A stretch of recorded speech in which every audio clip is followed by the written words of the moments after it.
ఉత్తరాంధ్రకు జ్వరం వచ్చింది. మైదాన ప్రాంతాలు ఏజెన్సీ గూడెంలలో అన్న తేడా లేకుండా ప్రజలు రోగాల బారిన పడుతున్నారు. హెల్త్ ఎమర్జెన్సీని విధించాల్సిన పరిస్థితి తలెత్తుతోంది. మరి ప్రభుత్వం ఏం చేస్తోంది? విషజ్వరాలు ప్రబలకుండా ఎటువంటి చర్యలు చేపట్టారు? పాలకులపై ప్రజలు ఏమనుకుంటున్నారు? సర్కార్పై సంతృప్తిగా ఉన్నారా? మంచి పట్టిన ఉత్తరాంధ్రపై స్పెషల్ ఫోకస్ ఇప్పుడు చూద్దాం.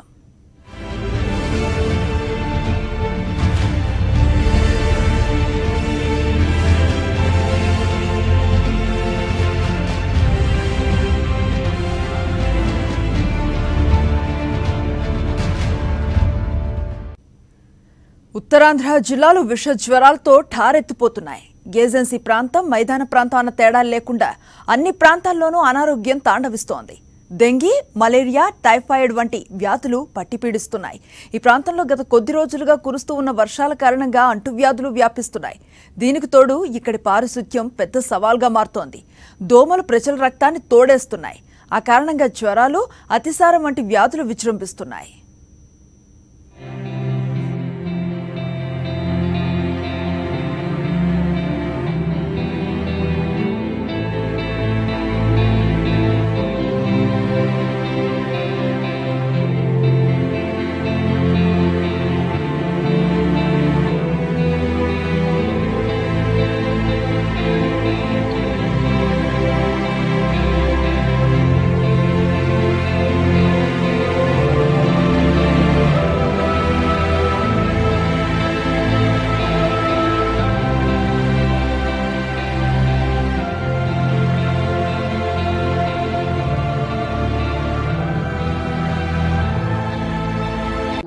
జ్వరం వచ్చి కొద్దిగా తగ్గిందండి. అంతట్లోనే మా పెద్ద అబ్బాయికి వచ్చిందండి. మా పెద్ద అబ్బాయి మామిడిపల్లి ఆసుపత్రిలో వెళ్ళి అక్కడ పేయబట్టి అంత టెస్టులు చేయించుకొని కొద్దిగా ఇది అయ్యేసరికి కొద్ది దూరంలో సాలులోనే ఉన్నారండి. మా పాపకి కొద్దిగా ప్రెగ్నెంట్ ఉందండి. ప్రెగ్నెంట్లోనే సెలవులు అడిగితే ఆ అమ్మ ఇవ్వలేదు. ఇంట్లోని పరిస్థితి మా ఆవిడికి బాగోలేదు. చిన్న అబ్బాయి కూడా బాగోలేదు. ఆయన అటు ఊరికి వెళ్ళిపోయారండి చుట్టాలు బంధువుల దగ్గర. కాబట్టి మా పరిస్థితి, మా ఆవిడ పరిస్థితి చాలా సీరియస్గా ఉందండి. ఒక్కొక్క ఇంటికి 2-3 మంచాలు ఉన్నాయి. ఇంట్లో ఎందరు ఉంటే అంతమందికి జ్వరాలు వస్తున్నాయి. ఒకరికి వచ్చేస్తుంది. మరి అది ఎందుకు కారణం చేస్తా వస్తుందో తెలియట్లేదు. ఊర్లోని పరిస్థితులు అంతా బాగోలేవు. ఈ రోడ్లు గట్ట చండాలంగా ఉన్నాయి. కాలువలు ఎటు పెట్టట్లేదు. మా ప్రెసిడెంట్లకు గట్ట కాలువలు ఆడైతే వాళ్ళు ఇవ్వండి నేనేం కాలువలు పెడతానని ప్రెసిడెంట్ అనేస్తుండ్రు. వర్షాకాలం వచ్చిందంటే చాలు వ్యాధుల సీజన్ ప్రారంభమవుతుంది. మైదాన ప్రాంతాల్లో వైద్య సేవలు అందుబాటులో ఉంటాయి కనుక వారి పరిస్థితి కాస్త మెరుగ్గా ఉంటుంది. అయితే ఏజెన్సీ గూడెంలలో పరిస్థితి మాత్రం అధ్వానంగా మారింది. అంటువ్యాధులు ప్రబలి అక్కడి గురుపుత్రులు పిట్టల్లా రాలిపోతున్నారు. జ్వరం వస్తే చాలు దేవుడిపై భారం మోపాల్సిన పరిస్థితి ఉంది. కొన్ని సందర్భాల్లో ప్రాణాలపైనే ఆశలు వదులుకోవాల్సి వస్తోంది. ప్రస్తుతం ఏజెన్సీ గ్రామాల్లో ఇదే పరిస్థితి నెలకొంది. పట్టించుకోవాల్సిన ప్రభుత్వ యంత్రాంగం చేష్టలుడికి చూస్తూ ఉండటంతో అక్కడి ప్రజారోగ్యం పడకేసింది. ఈ కారణంగా మన్యంలో మరణ మృదంగం వినిపిస్తోంది.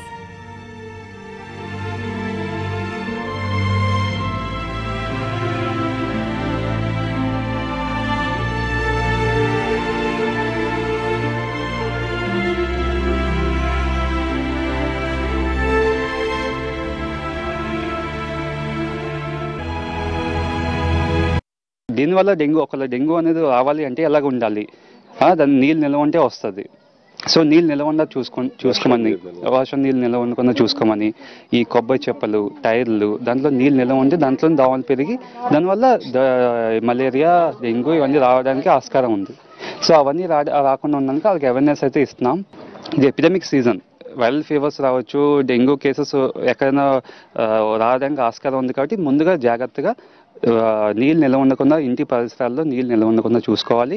ఐడెంటిఫికేషన్ అంటే ఇక్కడ మేము ప్రతిసారి వచ్చిన పేషెంట్ అందరికీ ఆర్డిటీ చేస్తున్నామండి. నెగిటివ్ వస్తుంది. పాజిటివ్ వచ్చిన వాళ్ళకి వెంటనే యాంటీ మలేరియల్ కిట్ ఇస్తున్నాము. కాకపోతే నెగిటివ్ వచ్చి ఇంకా ఫీవర్ ఇంకా సివియర్గా అవుతుందంటే వెంటనే రిఫర్ చేసేస్తున్నాము సాలూరుకి. ఎందుకంటే ఇంకా ఫర్దర్ ఇన్వెస్టిగేషన్స్ అన్నీ అక్కడే మనకు అవైలబుల్గా ఉంటాయి కాబట్టి అక్కడికి రిఫర్ చేసేయడం జరుగుతుంది. విజయనగరం జిల్లా సాలూరు ఏజెన్సీలో పరిస్థితి భయంకరంగా ఉంది. ఒక్క కరాసవలస గ్రామంలోనే ప్రభుత్వ లెక్కల ప్రకారం 9 మంది చనిపోయారని తెలుస్తోంది. ఇక ఏజెన్సీ మొత్తం లెక్కిస్తే మృతుల సంఖ్య 10లో ఉంటుంది. ఇక్కడి పారిశుధ్యంపై ప్రజలు మండిపడుతున్నారు. ప్రభుత్వం అస్సలు పట్టించుకోవటం లేదని వాపోతున్నారు. మాయదారి జ్వరాల నుంచి తమను రక్షించాలంటూ పాలకులను వేడుకుంటున్నారు.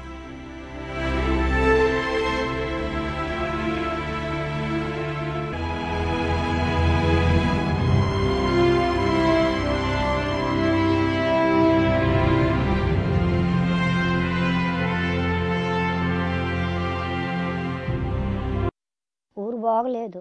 ఇంటికి 3-4 మంచాలు ఉన్నాయి. మొత్తం 9 మంది చచ్చిపోండ్రు. చాలా బాగలేదు. ఎన్ని మందులు అయినా ఎన్ని ఇండిషనాలైనా డాక్టర్లు అందరూ వస్తుండ్రు. మీ పెద్దల కల్లా నమస్కారాలు తండ్రి. నాయన ఈ ఊరు కొద్దిగా బాగు చెయ్యండి. ఏటవా డెంగ్యూ ఆ ప్రాబ్లం వచ్చేసింది. ఊరు బాగలేదు.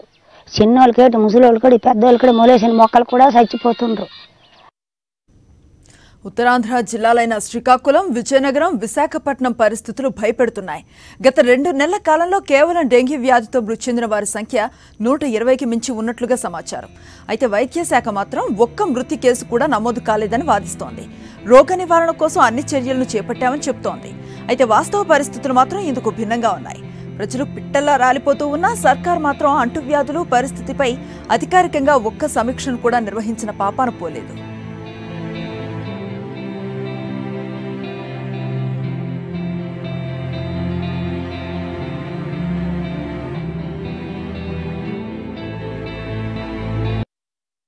ప్రజలు కూడా తెలుసుకోలేని జ్వరాలు తొందరగా 2 రోజులు 3 రోజుల వ్యవధిలోనే వాళ్ళందరికీ ఒకరికి వస్తే ఒకరికి అలాగా వచ్చేసాయి.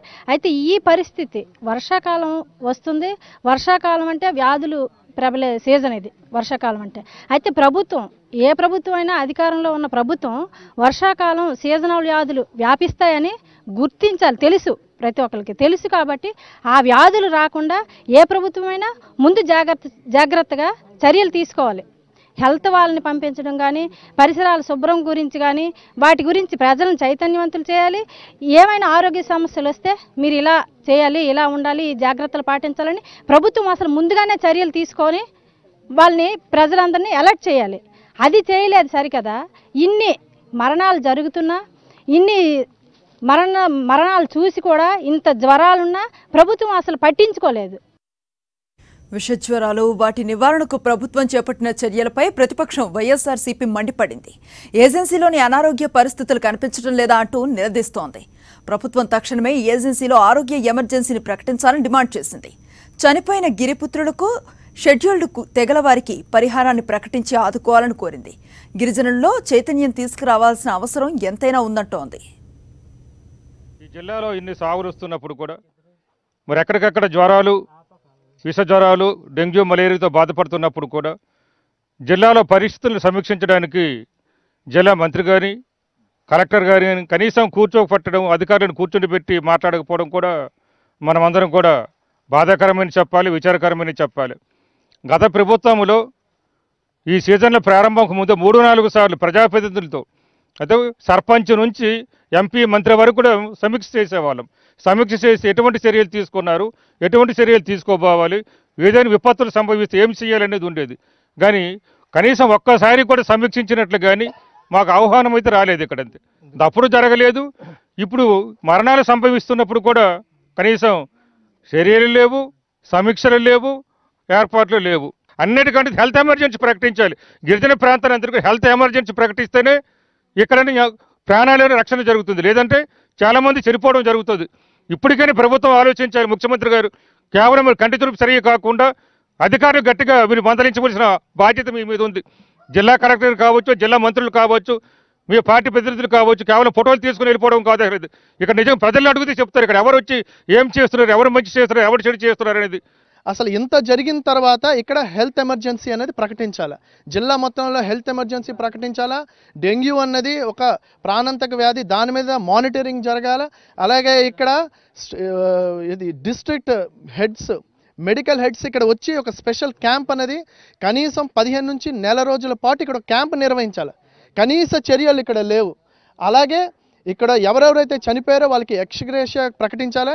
ఇప్పుడు ఎవరెవరైతే ఇప్పుడు ఇక్కడ జ్వరాలతోని, వ్యాధులతోని ఎవరైతే బాధపడుతున్నారో వాళ్ళకి కనీస వసతులు, అలాగే వాళ్ళకి తినడానికి సామాగ్రి అంతా కూడాను ప్రభుత్వం అందించాల్సిన కనీస బాధ్యత ప్రభుత్వానికి ఉంది. విజయనగరం జిల్లా కొత్తవలస గిరిజన సంక్షేమ ఆశ్రమ పాఠశాలలో విద్యార్థినులకు జ్వరం వాంతులతో బాధపడుతూ ఉంటే వారిని హుటాహుట్న సాలూరు ఆసుపత్రికి తరలించారు. ఆ చిన్నారులకు ఆసుపత్రిలో చికిత్స అందించిన వైనం విమర్శలకు దారితీసింది. విద్యార్థినులకు చికిత్స కోసం బెడ్స్ కేటాయించకపోగా నేలపై వరుసగా కూర్చోపెట్టి వారికి సెలైన్ లెక్కించారు. ఇదేనా చంద్రన్న చెప్తున్న హైటెక్ వైద్యం అంటూ ప్రజలు విమర్శిస్తున్నారు. విష జ్వరాలపై ప్రభుత్వం ఇప్పటికైనా మేల్కొనకపోతే పరిస్థితి మరింత అధ్వానంగా మారే ప్రమాదం ఉంది.